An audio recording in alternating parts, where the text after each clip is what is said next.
நிலவோடு ஓர் இரவு பயணம். மூணாறிலிருந்து தான் இந்த பயணம் ஆரம்பிக்கிறது. மூணாறில் ஆரம்பிக்கும்போது சரியாக மாலை 6:30 மணி கடந்துள்ளது.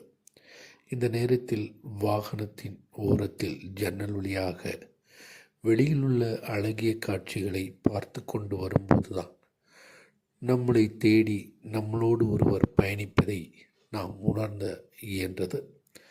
அவ்வாறு உணர இயன்ற போதுதான் நமக்கு தெரிந்தது நிலவும் நம்மோடு கூட பயணம் செய்கிறது என்று. அந்த நிலவோடு ஒரு பயணத்தை தான் நாங்கள் இங்கு விரிவாக உமக்கு தெரிவிக்கிறோம். இந்த பயணம் இப்பொழுது நாம் கடந்து சென்று கொண்டிருப்பது பழைய மூணார் டாட்டா மைதானத்திற்கு அருகில்தான். இதன் வழியாக கடந்து செல்லும்போது மெல்ல மெல்ல மெல்ல இருளின் ஆதிக்கம் அதிகரிக்கும் போது நிலவின் ஒளி மின்ன ஆரம்பிக்கிறது.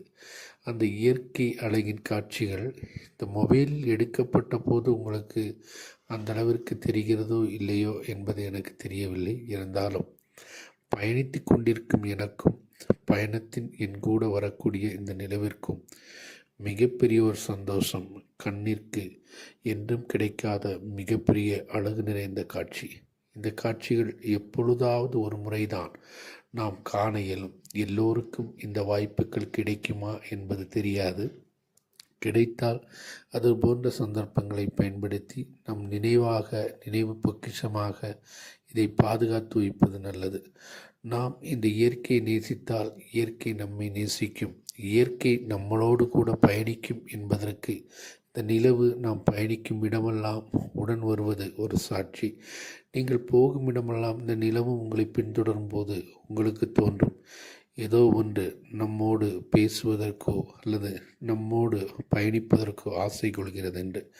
அவ்வாறு தான் நிலவு பயணம் ஒரு கனவு பயணமாக இருந்தாலும் சரி, நிலவுக்கு செல்ல இயலாத நிலையாக இருந்தாலும் சரி, ஒரு பேருந்தில் பயணம் செய்யும்போது நிலவு நம்மளோடு கூட பயணிக்கும் போது அந்த நிலவிற்கே சென்று கால் பதித்த ஆம்ஸ்ட்ராங்கை போன்ற அதே உணர்வு நமக்கும் ஏற்படுகிறது. இந்த நினைவுகள், இந்த அலைகள் எல்லாம் நமக்கு கிடைத்தது மூணாறின் இயற்கை அழகு நிறைந்த பகுதியில்தான். எப்பொழுதுமே தெய்வத்தின் சொந்த நாடான கேரளாவில் மூணாறில் டிசம்பர், நவம்பர், ஜனவரி போன்ற மாதங்களில் பனிப்பொழிவு ஆரம்பிக்கும் போது மாலை நேரங்களிலும் காலை நேரங்களிலும் இது போன்ற அழகிய காட்சிகளை நாம் பார்ப்பது மிகவும் அழகு நிறைந்த ஒன்றாகவே உள்ளது.